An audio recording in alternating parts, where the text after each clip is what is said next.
এই মুহূর্তে সবথেকে বড় যে খবরের দিকে নজর রাখবো, অনুব্রত মণ্ডলের 11 দিনের ইডি হেফাজত। যেমনটা নির্দেশ দেওয়া হচ্ছে আদালতের তরফে যে অনুব্রত মণ্ডলের 11 দিনের ইডি হেফাজতের নির্দেশ দিল্লি MP-MLA আদালতের। অনুব্রত মণ্ডলকে এখনই ছুটি পাচ্ছে না। অনুব্রত মণ্ডল দিল্লি থেকে আগামী 21শে মার্চ ফের আদালতে হাজিরা দিতে হবে অনুব্রতকে। অনুব্রতর 11 দিনের ইডি হেফাজতের নির্দেশ দিল দিল্লি MP-MLA আদালত। আগামী 21শে মার্চ আদালতে হাজিরা অনুব্রতর। এখনই দিল্লি থেকে ছুটি পাচ্ছেন না অনুব্রত। এদিন অনুব্রতকে নিয়ে দিল্লি আদালতে জোর সওয়াল জবাব শুরু হয় এবং সেখানেই 11 দিনের হেফাজত চায় ইডি। তদন্তের স্বার্থেই হেফাজতের আবেদন করে ইডি এবং সেই হেফাজত মঞ্জুর করা হয়েছে। 11 দিনের ইডি হেফাজত অনুব্রত মণ্ডলের। হেফাজতের আবেদনের কোনো ভিত্তি নেই এজলাসে এমনটাই জানিয়েছিলেন অনুব্রতর আইনজীবী, কিন্তু সেই অনুব্রতর আইনজীবী সেই যুক্তি কোনো ধোপে টেকেনি এবং তারপরেই কিন্তু ইডি যে আবেদন করেছিল 11 দিনের হেফাজতের সেই আবেদন মঞ্জুর হয়ে যায় এবং বর্তমানে 11 দিনের ইডি হেফাজতের নির্দেশ দেওয়া হচ্ছে অনুব্রত মণ্ডলকে এবং দিল্লি MP-MLA আদালত সেই নির্দেশ দিয়েছে। আগামী 21শে মার্চ আদালতে হাজিরা দিতে হবে অনুব্রতকে।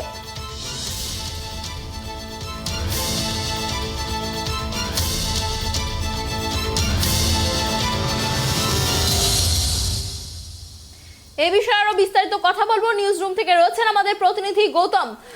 দেখো, যেমনটা আমরা জানতে পারছি যে 11 দিনের ইডি হেফাজতের নির্দেশ অনুব্রত মণ্ডলকে। ক্রমশ আরো জটিল হচ্ছে অনুব্রতর মামলা, কি বলবে গৌতম? আমার কথা শোনা যাচ্ছে? আপনাদের আবারও একবার জানিয়ে রাখি যে অনুব্রতর 11 দিনের ইডি হেফাজতের নির্দেশ। তদন্তের স্বার্থেই এই হেফাজতের আবেদন করেছিল ইডি। এদিন কিন্তু অনুব্রতকে নিয়ে দিল্লির আদালতে জোর সওয়াল জবাব চলে। সেখানেই 11 দিনের হেফাজত চায় ইডি এবং তদন্তের স্বার্থেই সেই হেফাজত চাওয়া হচ্ছে বলে জানানো হয়েছে ইডির তরফে। এবং এই হেফাজতের আবেদনের পরিপ্রেক্ষিতে অনুব্রতর আইনজীবী জানান যে এই হেফাজতের জন্য যে আবেদন করা হচ্ছে তার কোনো ভিত্তি নেই। যদিও অনুব্রতর আইনজীবী যে যুক্তি দিয়েছিলেন সেই যুক্তি ধোপে টেকেনি অবশেষে 11 দিনের ইডি হেফাজতের নির্দেশ অনুব্রত মণ্ডলকে। এই বিষয়ে বিস্তারিত কথা বলবো। নিউজ রুম থেকে রয়েছে আমাদের প্রতিনিধি গৌতম। দেখো, যেমনটা জানা যাচ্ছে যে 11 দিনের ইডি হেফাজতের নির্দেশ অনুব্রত মণ্ডলকে। ক্রমশই আরো জটিল হচ্ছে অনুব্রতর মামলা। এমনকি আমরা এটাও জানতে পারছি যে তার মেয়ে এবং তার হিসেব রক্ষক যে আছে তাদেরকে সামনাসামনি বসিয়ে জেরা করা হবে। অর্থাৎ এত সহজে কিন্তু দিল্লি থেকে নিষ্কৃতি পাচ্ছেন না কেষ্ট মণ্ডল, কি বলবে? হ্যাঁ দেখো অনন্যা, অনুব্রত মণ্ডল আপাতত দিল্লিতেই। এই কথাটাই বলতে হচ্ছে এই কারণেই যে গত পরশুদিন যখন তাকে ইডি নিয়ে যায় দিল্লিতে এবং আজকে তাকে ইডির যে দিল্লির যে MP-MLA যে আদালত রয়েছে সেই আদালতে তাকে তোলা হয়েছিল এবং জোর সওয়াল জবাব হয় এজলাসে অনুব্রত মণ্ডলের আইনজীবী এবং ইডির আইনজীবীদের মধ্যে জোর সওয়াল জবাব হয় এবং যেটা অনুব্রত আইনজীবী জানিয়েছিলেন যে এই যে ইডি হেফাজত চাচ্ছে এই ইডি হেফাজতে চাওয়ার কোনো ভিত্তি নেই। তার যুক্তি ছিল যে অনুব্রত মণ্ডলকে এতদিন ধরে এতবার করে জেরা করা হয়েছে, তাকে কী জন্য তাহলে আবার হেফাজতে নির্দেশ দেওয়া হচ্ছে, হেফাজত চাওয়া হচ্ছে। এক্ষেত্রে আবার ইডির আইনজীবীরা যেটা বলেছে যে তিনি হিন্দি বলতে পারেন না, তিনি ইংরেজি বলতে পারেন না, তাকে তার যে বিরুদ্ধে যে মামলা সেই মামলার তদন্তের স্বার্থেই তাকে এই হেফাজতে নেওয়ার জন্য আমরা আবেদন করেছি এবং বিচারক 11 দিনের ইডির হেফাজত দিয়েছে ইতিমধ্যেই।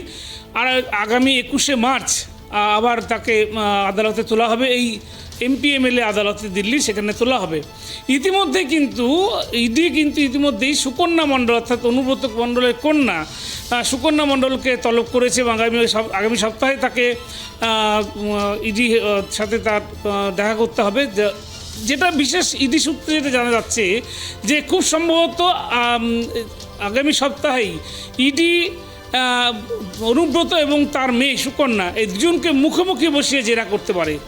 এর পাশাপাশি এই বাবা ও মেয়ের মুখোমুখি জেরার পাশাপাশি কেষ্ট অর্থাৎ অনুব্রত এবং তার যে সংস্থার কর্ণধার রয়েছে সেই কর্ণধারের সাথে অর্থাৎ যে অ্যাকাউন্টস দেখে, যে হিসাব দেখে, সেই তার সাথে কিন্তু একটা মুখোমুখি বসিয়ে জেরা করার সম্ভাবনা ইডি সূত্র থেকে বলা হয়েছে। এর পাশাপাশি ইডি যেটা জানাচ্ছে যে অনুব্রত ঘনিষ্ঠ প্রায় 12 জনকে তলব করা হতে পারে এবং তলব করা হবে বলেই সূত্রের খবর।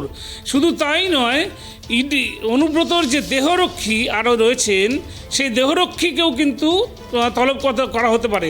পুরো বিষয়টা এমন একটা জায়গায় গিয়েছে যে ইডি তদন্তের স্বার্থে অর্থাৎ ওই গরু পাচার কাণ্ডে যে তদন্ত, বৃহত্তর যে দুর্নীতি, সেই তদন্তের জন্য কিন্তু অনুব্রত মণ্ডলকে দিল্লিতেই আপাতত রাখার জন্য ব্যবস্থা নিয়েছে।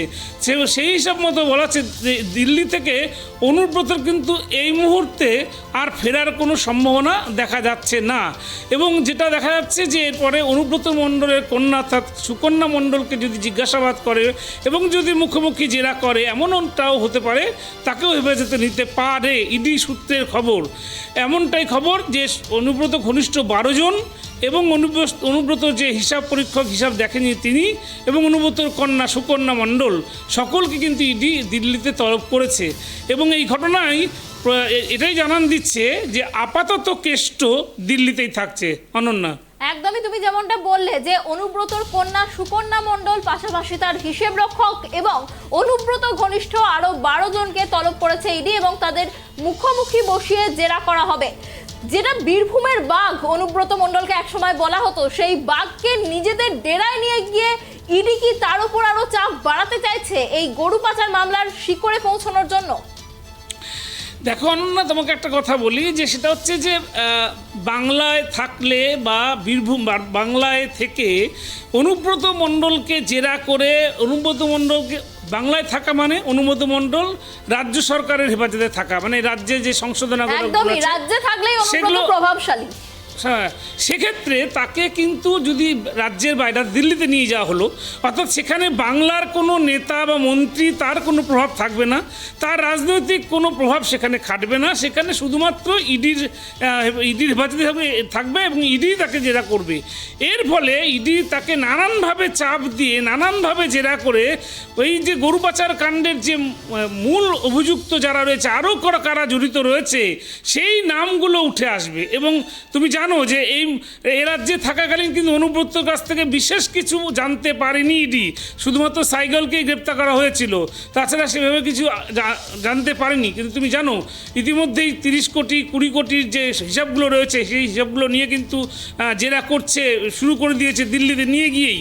এবং দিল্লিতে নিয়ে যাওয়ার কারণটাই হচ্ছে এটাই যে যেটা বীরভূমের বাঘ বলা হয়, এই কথাটা একদম পরিষ্কার বোঝা যাচ্ছে যে বীরভূমের বাঘ কিন্তু দিল্লিতে এখন মুশিকে পরিণত হয়েছে। ফলে মুশিকের কাছ থেকে কথা আদায় করা ইডির পক্ষে যথেষ্টই সুবিধা হবে বলে মনে করছি ইডি। অনেক ধন্যবাদ আমাদের সঙ্গে থাকার জন্য। আপনাদের আবারও একবার জানিয়ে রাখি, 11 দিনের ইডি হেফাজতে অনুব্রত মণ্ডল। দিল্লির MP-MLA আদালত আজ এমনটাই নির্দেশিকা দিয়েছে এবং আগামী 21শে মার্চ অনুব্রত মণ্ডলকে ফের আদালতে হাজির হতে হবে।